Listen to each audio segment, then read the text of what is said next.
moi, si on fait l'aide, On leur donne les outils qu'il faut pour réussir. De lutter contre une espèce d'ambiance délétère. je suis professeur de radiologie à l'université Johns Hopkins.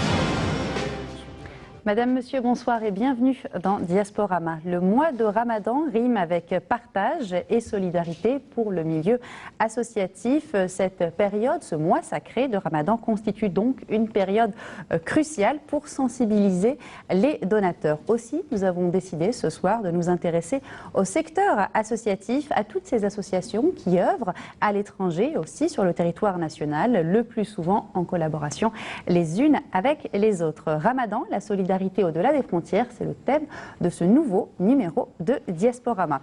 Et nous avons le plaisir de recevoir avec nous sur notre plateau ce soir Monsieur Farhad Saifi. Bonsoir. Bonsoir. Bienvenue à vous. Merci. Vous êtes coordinateur de l'association Quartier sans frontières Maubeuge, donc dans le nord de la France, c'est bien cela. Maubeuge, un lieu qui évoque forcément l'histoire de l'immigration en général et de l'immigration algérienne en particulier. Effectivement, oui. Il y a eu une forte présence de l'immigration algérienne. D'abord, ça a commencé par l'immigration ouvrière, avec une forte présence d'industrie, donc fatalement avec un gros flux d'ouvriers et une grande animation, une grande activité de cette communauté. Oui. Et l'association a aujourd'hui 20 ans ? L'association a 20 ans aujourd'hui, effectivement, oui. Oui. Tout un âge, c'est l'âge de maturité. Oui. C'est là aussi où on pense aussi à réfléchir un peu, à faire le point et voir si on a répondu aux attentes des habitants et de la communauté. Merci en tout cas à vous. On va parler dans un tout petit instant plus en détail de toutes ces activités de l'association Quartier sans frontières. Nous recevons également ce soir sur notre plateau Monsieur Tebar Jamel. Bonsoir. Bonsoir madame, Saharam Danek, pour les gens qui nous regardent. Merci beaucoup. Alors vous êtes chargé de communication de l'association humanitaire Aide aux malades et nécessités, Soumam Akbo. Oui. C'est bien ça. Et on salue le président de l'association au passage. Oui, bien sûr, et toute l'équipe aussi. Oui.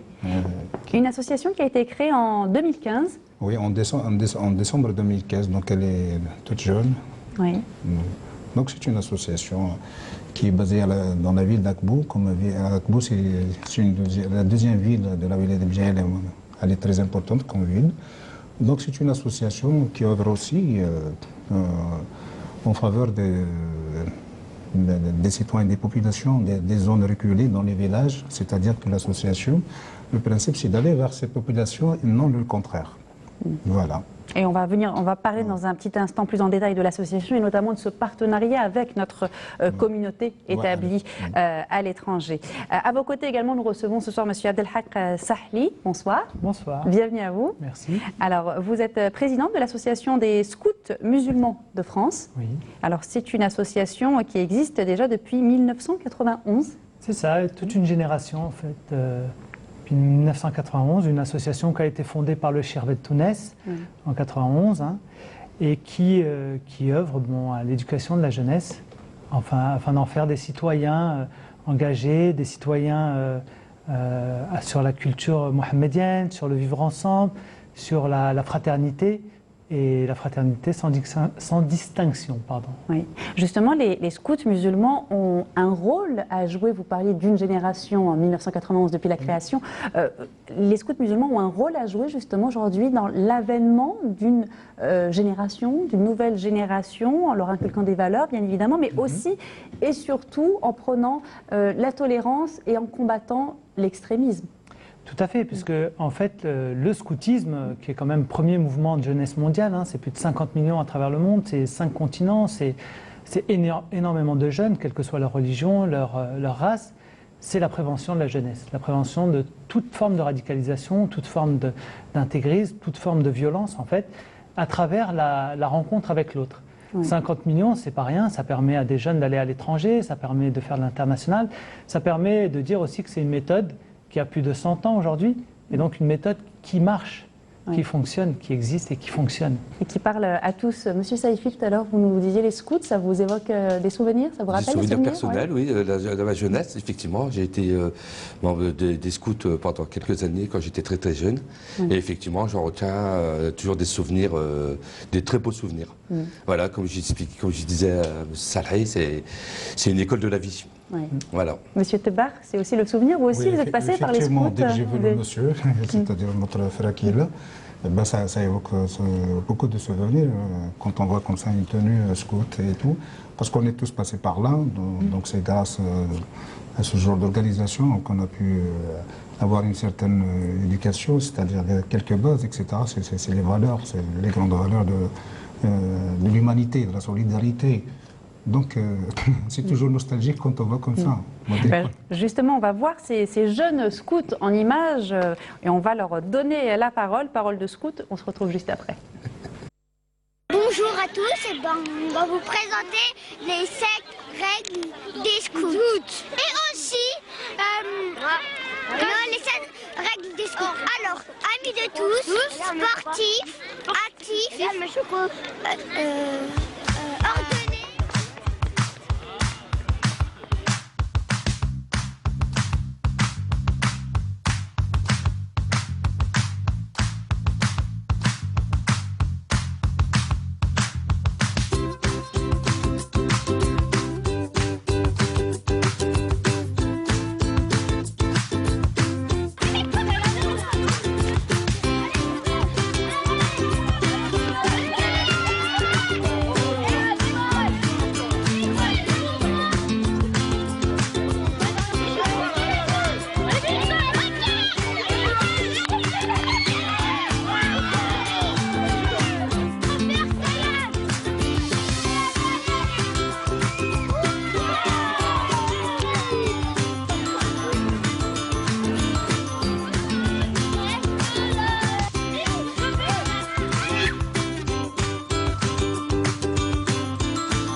Vous regardez est-ce que vous pouvez me donner vos prénoms? Voici mes Youssef. Près de la route, au camp des scouts, près de la route. Oh oui, je veux être avec eux.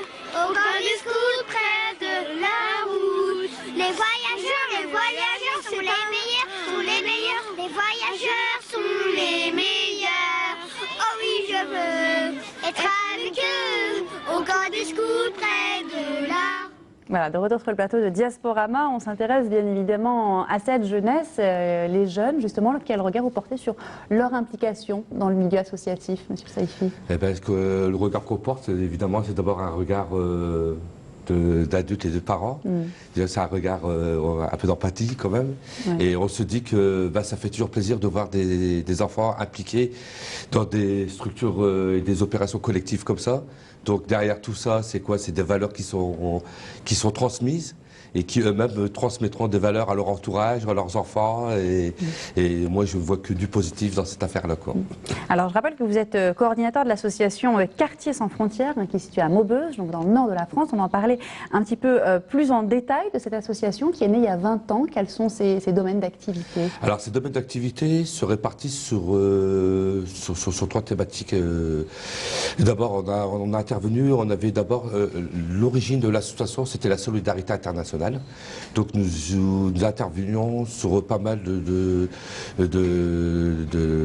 dans des régions au Moyen-Orient, en Afrique, on est intervenu au Mali, sur des opérations humanitaires, nous sommes intervenus en Palestine, nous avons mené l'opération 500 cartables pour la paix à cette époque-là, où nous avons fait livrer des cartables complets pour les écoliers, parce qu'on se dit que la paix passe aussi par l'éducation, par le stylo et non pas par voilà.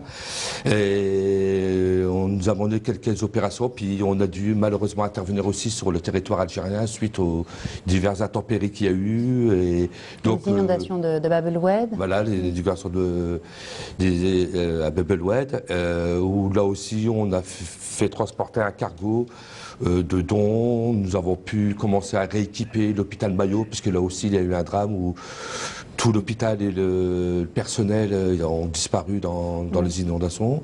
Donc là on a pu apporter pas mal de matériel et de médicaments, et on a essayé d'accompagner un maximum comme on pouvait les personnes qui avaient subi un peu moi-même dans ma famille, j'ai eu 2 membres de ma famille qui sont décédés dans le cadre de ces inondations, et puis on a continué un peu nos actions, puis de là il y a la population localement qui nous ont dit voilà, c'est bien ce que vous faites à l'extérieur, mais nous aussi ça serait bien un peu de s'intéresser un peu à nous. Donc on n'a pas décroché de l'extérieur, mais on s'est mis à mettre en place des actions déjà pour la petite enfance, accompagnement scolaire, sorte de loisirs, des activités de base. On a mis en place des actions, on a accompagné un peu tout ce qui est la jeunesse, c'est-à-dire sur l'insertion professionnelle, l'accompagnement sur la formation et tout ça. Et puis on avait un gros secteur famille. Donc la famille, c'était des activités du style se rassembler, les cours d'alphabétisation, les cours de cuisine, c'est des activités de proximité sur le vivre des actions de proximité par rapport à tout ça. Et parallèlement, on développe aussi, on continue toujours à avoir des actions d'échange aussi avec l'Algérie, où nous sommes venus mettre en place ici un centre informatique dédié, mis à disposition gracieusement pour les habitants, qui a bien fonctionné. Nous avons mis en place aussi un centre de formation à la couture du côté dans la région de Biskra, à Filech, exactement une région un peu démunie, qui a permis à peu près à 80 familles maintenant, dans le cadre d'une association qui est autonome et qui ça leur permet de... Donc vous avez déjà fait des partenariats, vous avez été approché par des associations locales établies ici sur le territoire national. Et puis le dernier partenariat qu'on a mis en place, c'est sur l'alphabétisation aussi, avec l'association, je suis désolé, je ne retrouve plus son nom, mais c'est une dame qui est très connue aussi en Algérie. L'association Iqra, non? L'association Iqra, bien sûr. On m'avait dit une dame très connue. Nous on a passé une convention, puis on fait des échanges et tout ça avec cette structure et cette dame-là qui fait beaucoup de choses aussi en Algérie. On va parler encore de partenariat avec Monsieur Tebar. Vous êtes donc dans la région de Akbou. Vous œuvrez tout au long de l'année, j'imagine, pour les citoyens de cette région, avec des activités de dépistage, d'aide aux malades, d'aide aux nécessiteux, c'est bien cela? Oui, effectivement, notre association, c'est une association humanitaire médicale qui va, comme je l'ai dit tout à l'heure, qui va vers ces populations dans les zones reculées. D'ailleurs, nous, dans l'association, on est convaincus que la prévention elle est très importante, l'information et la sensibilisation. Donc, on axe un petit peu sur ces 3 points. Donc, quand on part comme ça dans les zones, dans les villages, etc., donc c'est pour le dépistage, c'est-à-dire participer à une culture sanitaire pour que les gens puissent un petit peu avoir cette réaction d'aller se faire diagnostiquer, etc., consulter les médecins, parce que vous savez que dans les villages, avec la sociologie un petit peu que nous avons, donc surtout les femmes, donc c'est difficile un petit peu qu'elles aillent comme ça vers un médecin. Donc nous, dans l'association, nous avons une très bonne équipe. Donc il y a un grand volontarisme de par les dames, les médecins, les sages-femmes, les infirmières d'ailleurs que je salue, et pour leur volontarisme et pour leur disponibilité. Donc quand on part comme ça dans les villages, quand nous avons des femmes avec nos médecins, sages-femmes, etc. Donc ça permet un petit peu aux femmes qui sont dans les foyers, dans les villages, c'est pas comme dans la ville aussi. Oui, d'avoir un accès aux soins. Voilà, d'avoir accès. Donc nous, dans l'association, on les accompagne un petit peu dans la sensibilisation, dans la consultation. C'est gratuit, tout ce qu'on fait il est gratuit. Donc Et vous avez été amené à collaborer avec cette communauté d'Algériens établis à l'étranger dernièrement. Vous pouvez nous en dire un peu plus? On a eu une expérience qui était d'abord, c'était une très bonne expérience. D'ailleurs, tout le monde était content, c'était dans la joie, et c'était formidable. Oui, on a eu à établir un partenariat avec 2 associations en France. Donc il y a la SEM de Madame Ersouli Bourich, la Sierra, Il y a l'association de solidarité médicale et humanitaire d'Ivry, dont le président c'est M. Djari Faisal.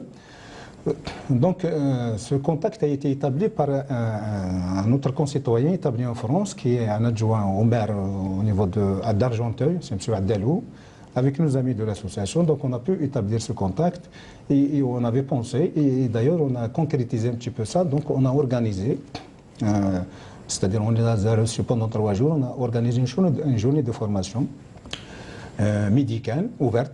C'est pour tout le monde, pour les praticiens hospitaliers. Donc faire venir des médecins, des paramédicaux qui exercent en France pour former ici à On a un professeur en gynécologie, en cardiologie, en radiologie, en anesthésie.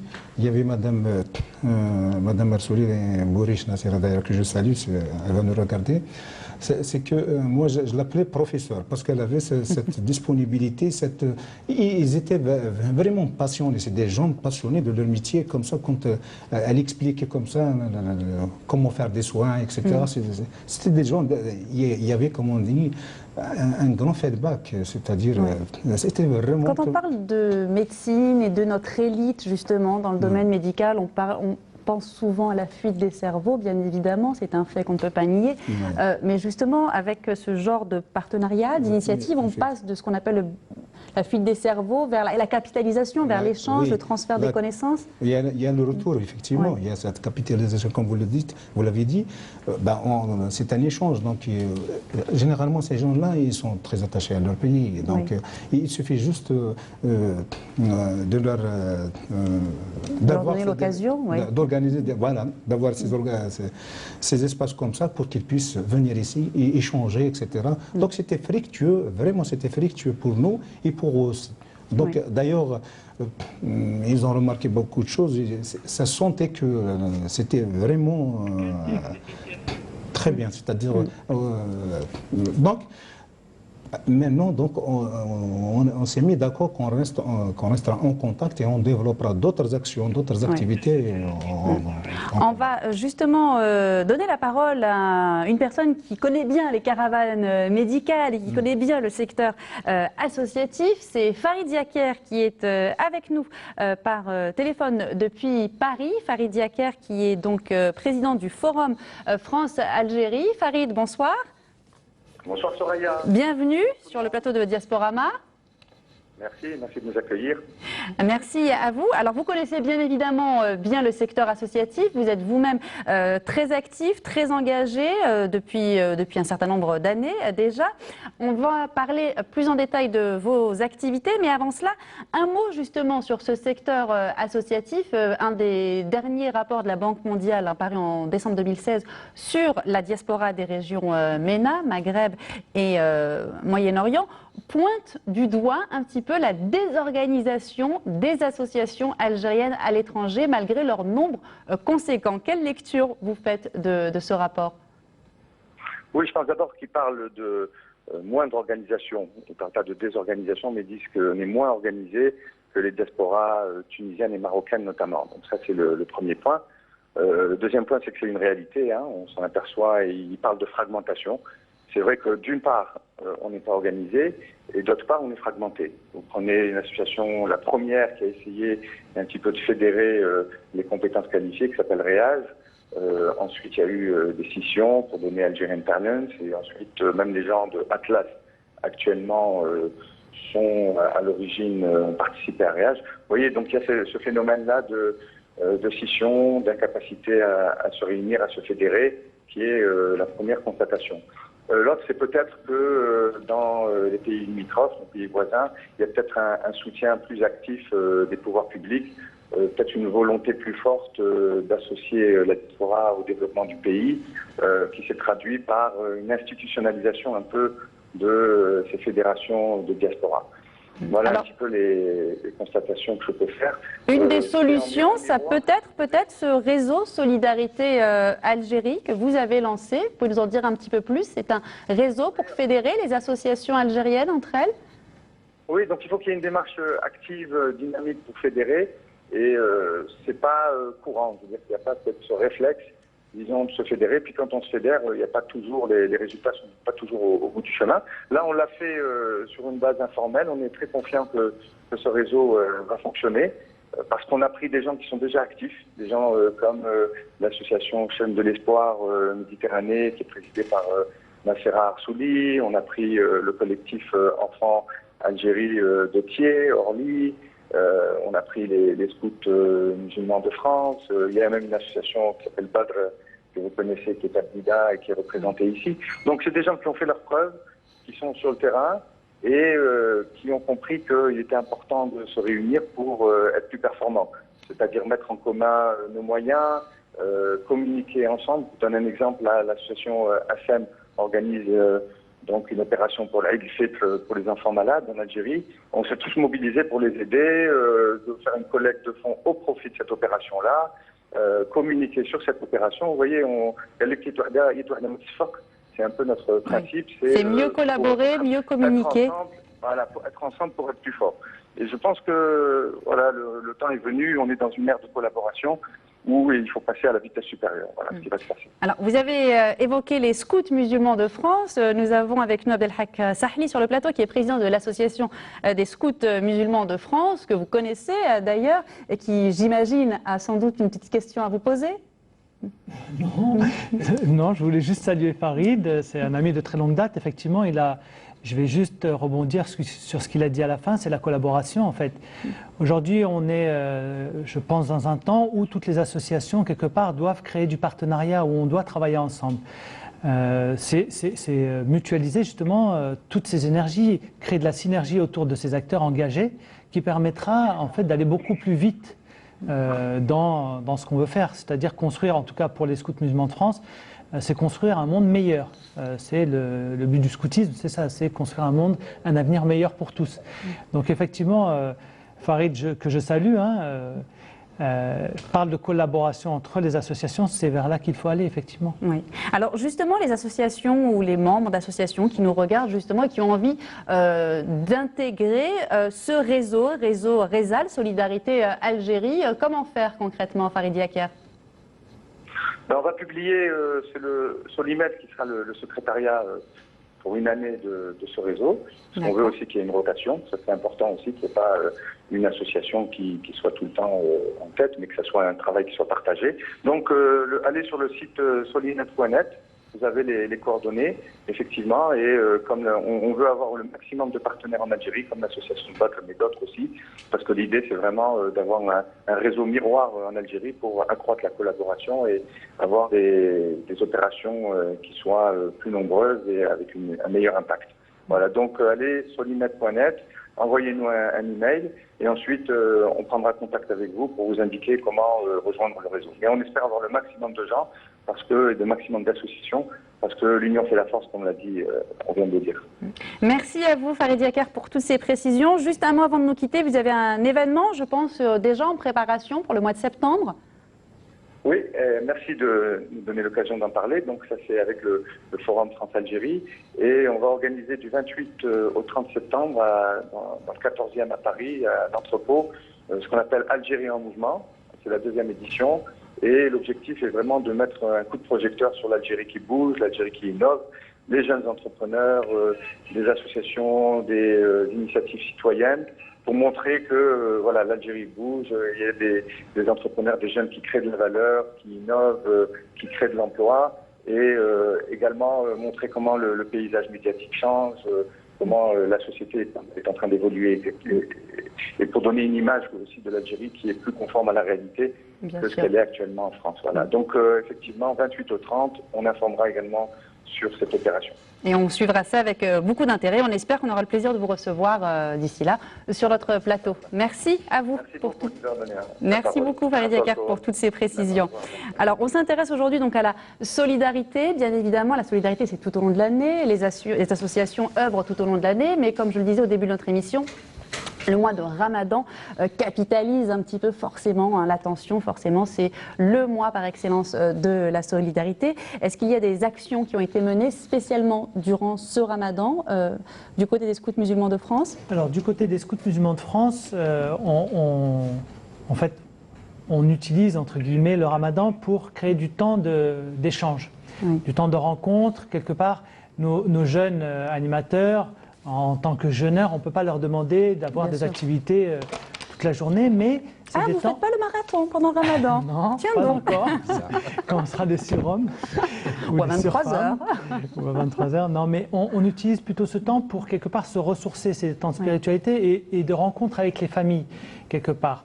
Donc c'est organisation de repas, le ftour avec les familles, les partenaires, les amis. Je vais vous en citer quelques-uns. L'année dernière, par exemple, on avait invité le ministre de la Jeunesse et des Sports, Patrick Caner, à fêter, à rompre le jeûne du Ramadan avec nous, mais également avec les autres mouvements de scoutisme, qui sont catholiques, protestants, juifs, qui ne croient pas forcément dans une tradition, nos amis bouddhistes également. Et donc on avait fêté ça en toute fraternité, toute simplicité. Ça permet de créer du lien et de se rencontrer. Cette année, nos groupes ont organisé des repas de solidarité, des photos aussi pour les familles, les gens qui les accompagnent, les soutiens, tous les bénévoles qu'on remercie, qui œuvrent régulièrement dans l'année, à partager ces temps-là. Et également un dîner gala qu'on a organisé dimanche dernier, excusez-moi, dimanche dernier. Bon, vous avez une chance sur 7, il y a 7 jours au choix dans la semaine, vous prenez celui que vous voulez. Dire quel jour, c'était dimanche dernier. Un repas, un dîner gala en faveur des personnes à mobilité réduite, car chaque année on emmène les personnes à mobilité réduite à la Umrah, faire la Umrah. Des personnes dont on n'a aucun lien ni de sang, ni de famille, mais c'est l'engagement. On a fait d'un acte qui est cultuel, en fait, la Umrah, on l'a fait un acte culturel et spirituel. Ça veut dire que les jeunes accompagnent ces personnes à mobilité réduite dans les lieux saints de l'islam pour faire la Umrah. En fait, ils sont leurs jambes, ils sont leurs bras, ils sont ce qui leur manquait pour faire cette Umrah. Et à travers cette Umrah, on forme donc nos jeunes cadres à ce qu'on dit pendant la Umrah, mais également à la question de l'handicap. Donc c'est permettre toutes ces actions-là en fait. Donc le Ramadan est un temps propice à cela parce que déjà les personnes sont plus généreuses, elles sont quelque part parfois plus apaisées même s'il y a l'énervement du Ramadan dans la journée, mais c'est un temps assez propice au recueillement en tout cas. Oui, c'est le mois de la spiritualité, de la solidarité, voilà. Effectivement. On va s'intéresser d'ailleurs à une association, alors malheureusement on ne peut pas citer toutes les associations, mais on essaye du moins d'en faire connaître le maximum dans cette émission. On va s'intéresser à une association créée en 1989 et qui a pour mission de ne pas rester désintéressée de la vie du quartier, mais au contraire d'œuvrer pour la paix, la médiation, la cohabitation, le vivre ensemble dans le respect des uns et des autres à travers la promotion de l'éducation, de la citoyenneté et de la justice. Cette association, c'est un acteur majeur de la vie associative du quartier de Haute-Pierre à Strasbourg, une association intitulée La Réforme Sociale. Et Afaf Belouchet était parti à leur rencontre l'année dernière durant le mois sacré de Ramadan. C'est dans la ville de Strasbourg et particulièrement dans le quartier de Haute-Pierre que l'association La Réforme Sociale a élu domicile. Et ce n'est pas par hasard que c'est ici qu'elle ouvre sa table de Ramadan tous les soirs depuis 4 ans. Ici, plus de 60% de la population est musulmane, de toute origine confondue. C'est une association ouverte à toutes les nationalités et à toutes les origines. Il n'y a pas de distinction entre Marocains, Algériens, Tunisiens, Français, Pakistanais, Syriens. C'est un avantage particulier de cette association. Pour le moment, l'association a transformé 2 grands locaux commerciaux, l'un en réfectoire où ses membres s'activent déjà pour préparer les tables avant le tour, l'autre en salle provisoire de prière. À la fin de l'année 2016, nous allons déménager à notre future mosquée, dont voici quelques images sur le mur. Et donc c'est une mosquée dans laquelle il y aura beaucoup plus de confort que dans la salle actuelle. 1200 mètres carrés avec une capacité d'accueil pour des 1000 fidèles, un centre culturel mais aussi un réfectoire en prévision de l'avènement du mois sacré chaque année. En attendant, les fidèles se rassemblent dans cette petite salle pour Salat al-Maghrib, puis partagent un repas traditionnel ensemble. La plupart d'entre eux sont des gens de passage et beaucoup d'étudiants qui trouvent dans ces iftar jama'i un réconfort loin de la famille. J'ai préféré de venir ici parce que c'est l'ambiance, il y a aussi beaucoup de personnes ici. On mange ensemble et c'est ça. C'est la mosquée du quartier, donc on vient rompre le jeûne et pour profiter un peu du partage avec les autres jeûneurs. 150 personnes bénéficient de l'accueil de l'association quotidiennement et c'est Al-Hajj Koussa que revient le mérite de lancer cette idée il y a 24 ans.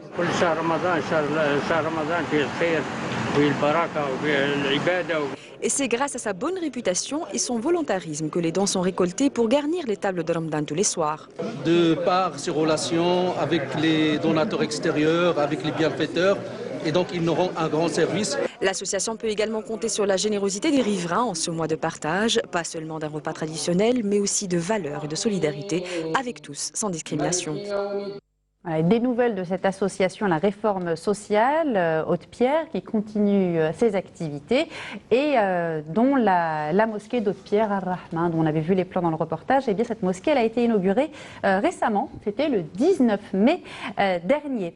On revient sur nos associations actives tout au long de l'année, je le disais, mais en particulier aussi pendant ce mois de Ramadan. Monsieur Saïfi, vous avez eu des activités plus récemment dans l'association? Effectivement, donc il y a aussi une chose sur laquelle on essaie de mettre aussi un peu pour nous qui est très important, c'est la sensibilisation puis des campagnes de prévention par rapport aux habitudes alimentaires pendant le Ramadan. Oui. Donc on essaie un peu de sensibiliser un peu toutes ces familles en expliquant que c'est pas la peine de charger à mort les tables et les plats pour dire qu'on a fait un bon Ramadan. Surtout. Voilà, et on explique surtout pour toutes les personnes, on fait des campagnes avec un réseau d'infirmiers et d'infirmières sur les préventions sur le diabète, sur le cholestérol, le bien manger. Le bien manger, c'est pas forcément beaucoup manger, c'est pas compatible. Et puis c'est l'occasion de s'intéresser à la nutrition et donc à la santé. Exactement, c'est un domaine très important parce que surtout que les gens n'ont pas le réflexe d'aller chez un nutritionniste. Non, pas du tout, pas du tout. Pour eux, un nutritionniste, c'est un ovni, quoi. Alors qu'on leur explique des choses de base et puis on essaie de faire tomber aussi les idées arrêtées sur non mais ça c'est bon, ça c'est pas bon, ça c'est bon pour la santé, c'est pas bon pour la santé.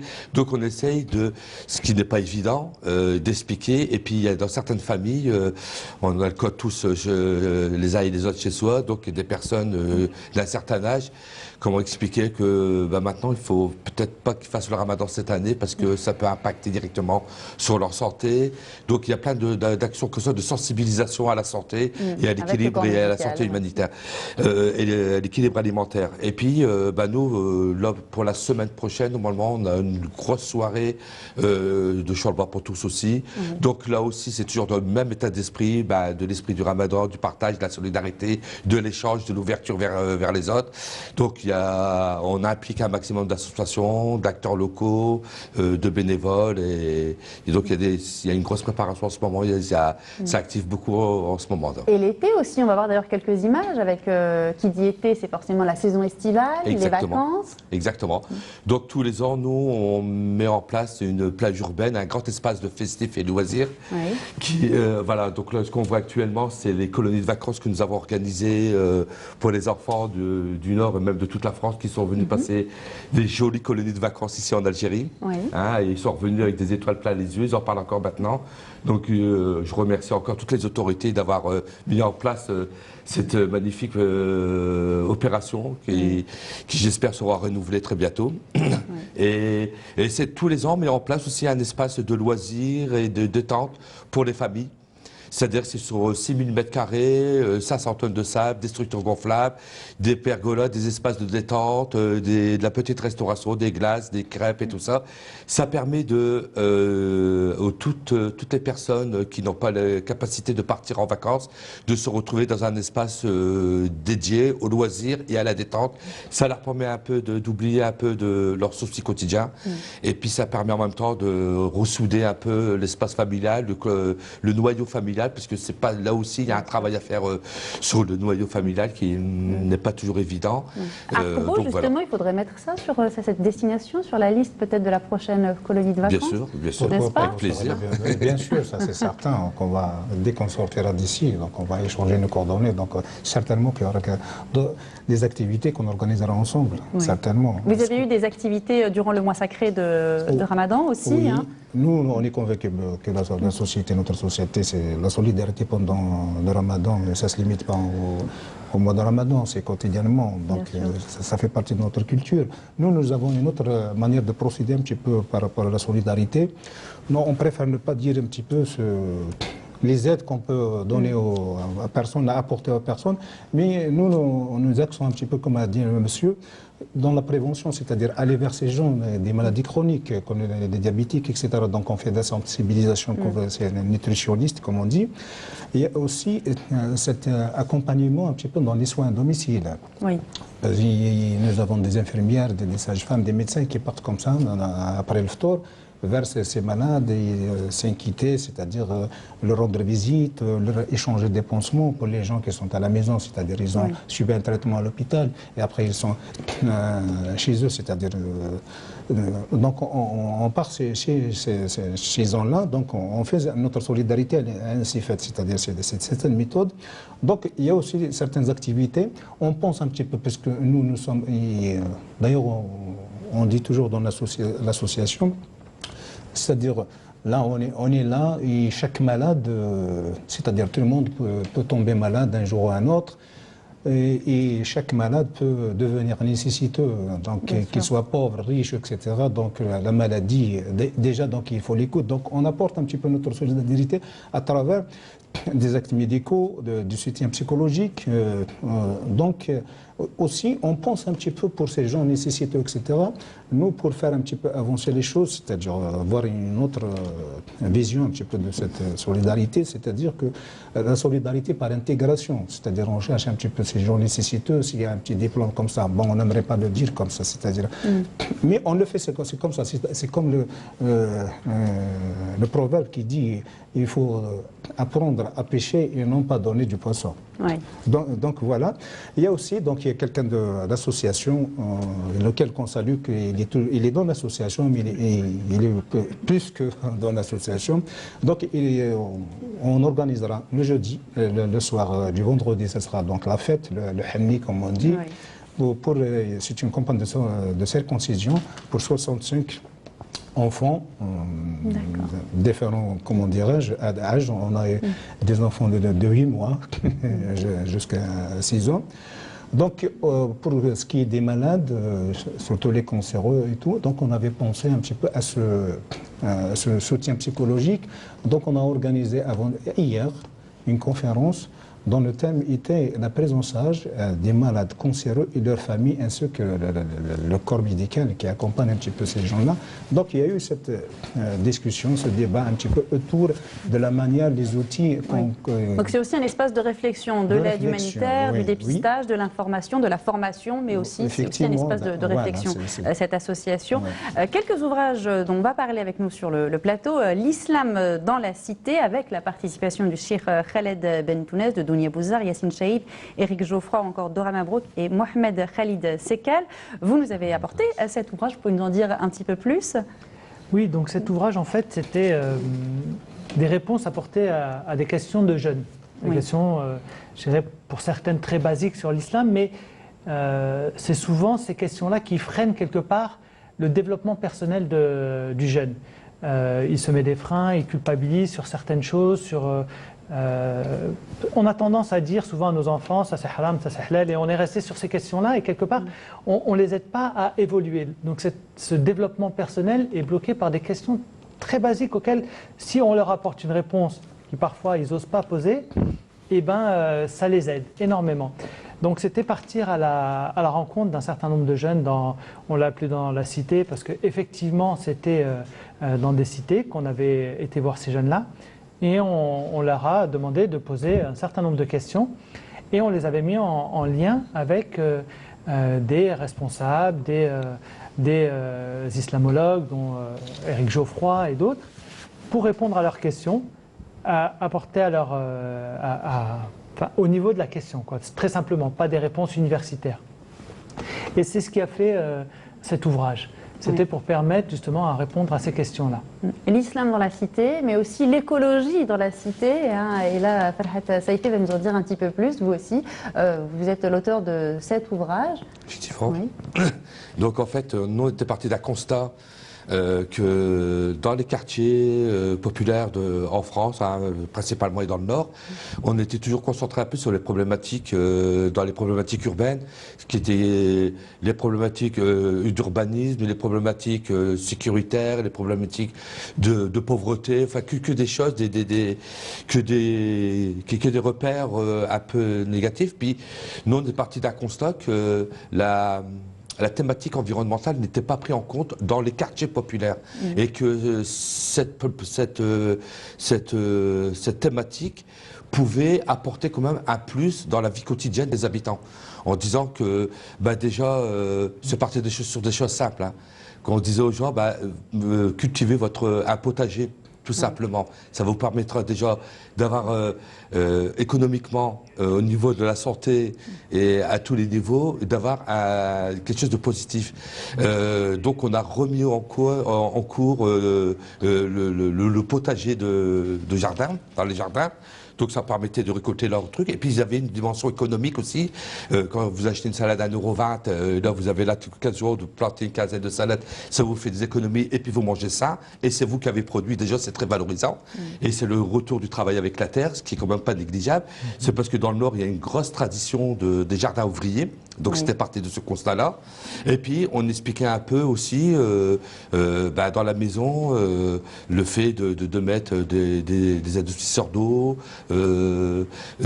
travailler un peu sur tout ce qui est dépenses énergétiques, sur plein de choses comme ça, qui faisaient que ça avait un impact tous les jours, d'abord économique, ce qui n'est pas négligeable pour ces personnes-là, et puis ça avait un impact aussi sur leur santé, donc on a mis en place, et d'où il était venu, et on a mis en place aussi un groupe, enfin une action qui s'appelait les Brigades Vertes, et qui, justement, pourquoi le mot brigade? Parce que ça brigade, parce qu'il y avait une urgence écologique, donc il fallait prendre cette thématique, cette problématique à bras-le-corps, et donc ces personnes-là intervenaient chez l'habitant, et ils intervenaient sur les problématiques environnementales, c'était l'entretien des pelouses, créer des potagers, faire en sorte que quand ces personnes-là, qui sont très démunies, sortent dans leur petit espace, leur petit jardin, trouvent quelque chose de sympathique, ils sont fiers de rentrer, d'accueillir. Des éco-citoyens. Voilà, c'est des éco-citoyens, c'est exactement ça.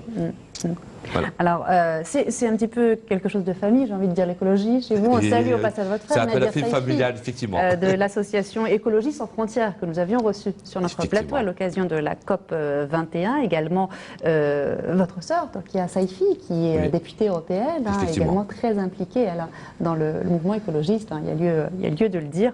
Et toutes les bonnes volontés sont les bienvenues pour cette problématique mondiale. Effectivement, il y a urgence. Il y a une urgence écologique. Justement. Oui. Alors, on va à présent apprécier un reportage, une rencontre faite avec le Cheikh Khaled Bentounes, guide spirituel de la confrérie soufie Alaouia. Il fonde en 1990 les scouts musulmans de France. En 2001, il fonde l'association Aïssa, Association internationale soufie Alaouia à Drancy, dont il est le président. En 2003, le Cheikh Bentounes était l'un des fondateurs du Conseil français du culte musulman. Et en 2012, l'association Aïssa est reconnue comme organisation non gouvernementale. Nous étions partis à sa rencontre, c'était en 2015, à l'occasion de Laylat el-Qadar, la nuit du destin, et c'était dans les jardins du musée du Bardo à Alger. Nous connaissons Ar-Rahman que par le Rahman qui est en nous. Nous connaissons le Salam que par le Salam que nous incarnons. Nous connaissons l'ilm, l'ism al-alim, l'ism Allah, al-alim. Nous ne connaissons que si nous nous approchons par le savoir, par la science. Donc chacun des noms de qualité divine a une signification, invitant l'homme à connaître cet état d'être. L'état de la paix, l'état de la miséricorde, l'état du savoir, l'état de la sagesse, l'état de Karam, le Karim, si Karam, Rahim, etc. Et chaque nom correspond à un état d'être.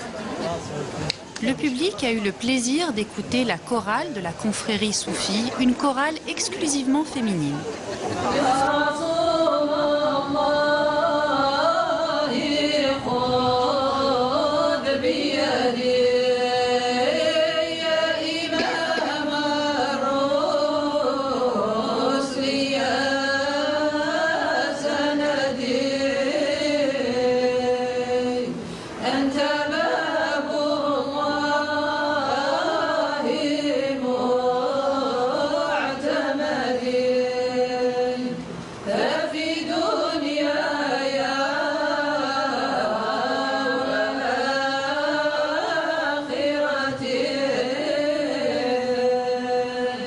Et quelle est la place des femmes dans la tariqa? La place qu'elles ont depuis toujours. Quelle est la place qu'avait Sida Khadija avec le prophète alayhi salatu wa salam wal mu'min? Quelle est la place qu'avait Aïcha? Quelle est la place qu'avait Hafsa? Quelle est la place de ulamat du passé? Comment 9000 femmes dans l'histoire, 9000, nous avons recensé, quand on a commencé à faire le recensement pour parler des femmes qui ont marqué l'islam, l'histoire de l'islam, nous avons trouvé 9000 femmes dont personne ne parle. Des alimat, des muhaddidat, des gens qui ont, des femmes qui ont construit. Savez-vous que l'université par exemple d'Al-Qarawiyyin a été construite par une femme, gérée par une femme? C'est elle, Al-Qarawiyyin a fait sortir combien de milliers de ulama. L'origine c'est une femme. Que des femmes ont été reines, que des femmes ont été des savantes, des médecins, au temps de Ibn Taymiyyah. Ibn Taymiyyah lui-même témoigne qu'à Damas, une femme faisait ad-dars en plein mosquée le jour du Jumu'ah. Il est allé pour la contester, mais quand il a écouté ce qu'elle avait dit, il est parti en pleurant, il lui a baisé la main en disant, lui demandant pardon. Ça c'est Ibn Taymiyyah, qui est la référence, soi-disant, des conservateurs. Le cheikh Khaled Bentounes prône un mieux vivre ensemble, conciliant tradition et modernité. Pourquoi on est dans l'opposition? Pourquoi on est mis dans l'opposition? Tradition et modernité dans l'harmonie pour moi. Parce qu'à chaque époque a son savoir, chaque époque a ses problèmes, chaque époque a ses découvertes. Nous ne pouvons pas aujourd'hui seulement parler du passé et oublier que nous vivons à une époque où le monde est différent. Regardons dans quel état aujourd'hui les pays musulmans et les pays arabes en particulier, dans quelle fitna, dans quelle crise morale, crise de sens. Si le religieux, c'est seulement de remplir les mosquées sans que nos cœurs ne soient remplis de rahma et d'amour, je crois que nous vivons que l'islam de l'extérieur. Nous avons oublié son essence. Voilà, de retour sur le plateau de Diasporama, et on rappelle que cette année, c'était le 19 mai dernier à la Maison de l'UNESCO à Paris, la rencontre du workshop pour la Journée internationale du vivre ensemble s'est tenue, un projet dont les scouts musulmans de France sont partenaires avec l'ONG internationale Aïssa et porté auprès de l'ONU. Abdelhak Sahli, on vient de voir dans cet entretien avec le cheikh Khaled Bentounes, on l'a entendu, il a abordé Ibn Taymiyyah, cité comme, je cite, un référence des plus conservateurs, pour reprendre ses propos. Aujourd'hui, à l'heure où la question de l'islam en France occupe, il faut le dire, l'espace médiatique, où des courants religieux s'inspirent d'une littérature subversive. Aujourd'hui, quelles sont les références des scouts musulmans en matière de formation civique et religieuse afin de combattre toute forme d'extrémisme? Alors, nous, on n'est pas une école théologique, déjà. Ça, c'est le rôle de la mosquée, quelque part. Par contre, on a, le cheikh Bentounes, dans cette petite vidéo, parlait des femmes aussi. On a au sein des scouts musulmans de France des aumôniers, mais également des aumônières. C'est important, et ces aumôniers ou aumônières ne sont pas forcément des imams. Ça permet en fait aux jeunes d'aller chercher une formation sur la culture musulmane, sur l'aspect cultuel et également sur l'aspect spirituel. Pourquoi on fait les choses en fait? On a l'aspect dogmatique, on a l'aspect extérieur, la culture, comment est venue la prière, etc. Mais quel est le sens profond en fait de la prière? C'est toutes ces questions-là que nos jeunes peuvent poser à ces aumôniers, aumônières et sur lesquels ils réfléchissent. On a des temps, par exemple, sur les camps scouts, où on a bien sûr le temps spiritualité, où le jeune fait ou non sa prière, comme il veut, ou la jeune, bien sûr, fait sa prière ou non, mais il y a ce temps qui est là. Et on profite de ce temps n'est pas le temps de spiritualité à proprement dit. Le temps de spiritualité, c'est lorsque vous avez la prière, mais également un temps d'échange, un temps de réflexion. Il s'est passé quelque chose dans la journée, et on va essayer au prisme de la tradition musulmane d'essayer de voir comment, soit on solutionne si c'est un problème, soit on essaye d'en parler, d'échanger.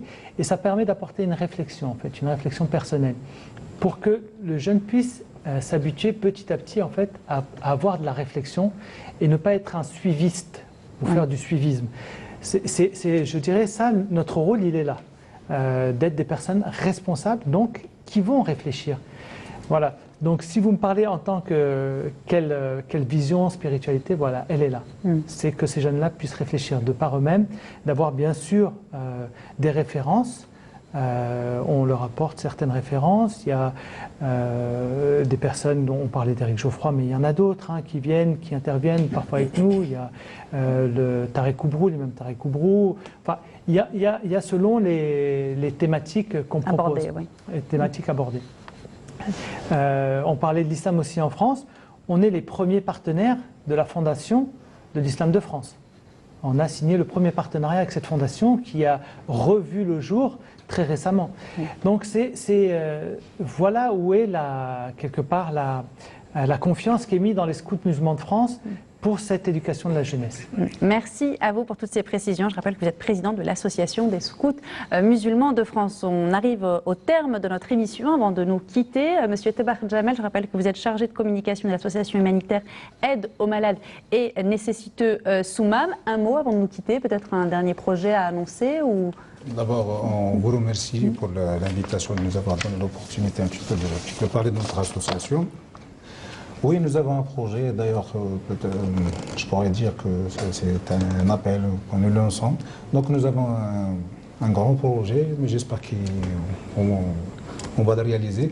On aspire un petit peu à avoir un centre de dépistage. Oui. Un grand centre là où on fera de la mammographie, de la radiologie, etc. Donc, bien sûr, avec plusieurs partenaires, y compris le ministère de la Santé. On espère. Toutes les bonnes volontés. Voilà. Donc, réunir un petit peu les gens. L'essentiel, c'est pour rapprocher un petit peu un centre vis-à-vis de la population un petit peu... Plus éloignée des centres médicaux, effectivement. Merci à vous pour toutes ces précisions. Monsieur Farhad Saïfi, je rappelle que vous êtes coordinateur de l'association Quartier sans frontières, Maubeuge. C'est précisément à Aumont, exactement. À Aumont, oui. Voilà, c'est important de le dire pour les Aumontois. Moi, je tiens aussi à vous remercier de nous avoir donné la parole et de donner l'occasion d'un peu d'exprimer un peu tout ça. Si on peut résumer un peu le fil conducteur de tout ce qu'on fait les uns et les autres, c'est aussi c'est fabriquer du lien. Rassembler un peu l'espace familial, rassembler un peu les êtres les uns vers les autres, il y a un peu plus de solidarité, un peu plus d'écoute, un peu plus d'empathie vers les gens, mettre en place des outils pour essayer que les personnes souffrent un peu moins. Et essayer d'alléger tout modestement, évidemment, dans notre petit coin, notre petite association. Et je tiens en même temps à profiter pour remercier le travail formidable qui est fait par les bénévoles, parce que sans eux, il ne se passerait pas grand-chose. Et donc, c'est des personnes qui sont là, dans l'ombre, qui donnent, sans rien attendre de personne. Et ces personnes-là, c'est eux les vrais héros du terrain, des actions et tout ça. Et puis, il y a l'état d'esprit particulier qu'il y a pendant le ramadan, du partage, de la solidarité, de retour un peu sur soi-même. C'est l'occasion de se remettre un peu en cause et tout ça. Et simplement pour dire que si c'est un moment particulier pendant le ramadan, c'est ce qui nous anime tout le long de l'année aussi en même temps. C'est le fil conducteur de tout le long de l'année. On salue au passage tous les habitants de cette région, avec une pensée en particulier pour les aînés, les pionniers de cette immigration au début du XXe siècle, une immigration essentiellement masculine, ouvrière. Oui. Qui sont venus dans des circonstances pas forcément faciles, un contexte un peu hostile, on sortait un peu de la guerre, tout ça, voilà, et qui sont venus. Ils ont travaillé, ils ont fait venir leurs femmes, ils ont construit des familles, ils ont fondé des familles, élevé des enfants, ils en ont fait des hommes et des femmes. Et rien que pour ça, il faut leur rendre hommage, quoi. C'est magnifique, quoi. Effectivement. Voilà. Et puis un coucou à Kouraïchi aussi, c'est ça? Oui, effectivement. Voilà. Un coucou à Kouraïchi, Kourouchi, Adam et Riyad. Voilà, comme ça, pas de jaloux, on a passé le bonjour à tout le monde. Oui, vous vouliez dire un mot? Oui, bien sûr. Pour remercier un petit peu de votre invitation, mais également remercier Cher Bentounès, sans qui cette aventure ne serait pas possible. Tous les anciens présidents et responsables de l'association qui ont œuvré, comme disait mon ami. Tous les bénévoles qui donnent de leur temps, mais également à la Fédération du scoutisme français qui nous accompagne aussi dans ce travail, parce que c'est en partenariat qu'on y arrive, du scoutisme français et les autres mouvements scouts dans le monde. À toutes les familles qui nous font confiance, en nous confiant leurs enfants, parce que c'est quand même la prunelle de leurs yeux, quelque part. Hein. C'est qui confie son enfant. Oh, que oui. Voilà, c'est pas quelque part, c'est la prunelle de nos yeux. Toutes celles et ceux qui nous soutiennent, aussi bien financièrement que d'autres manières, hein, les institutions, etc.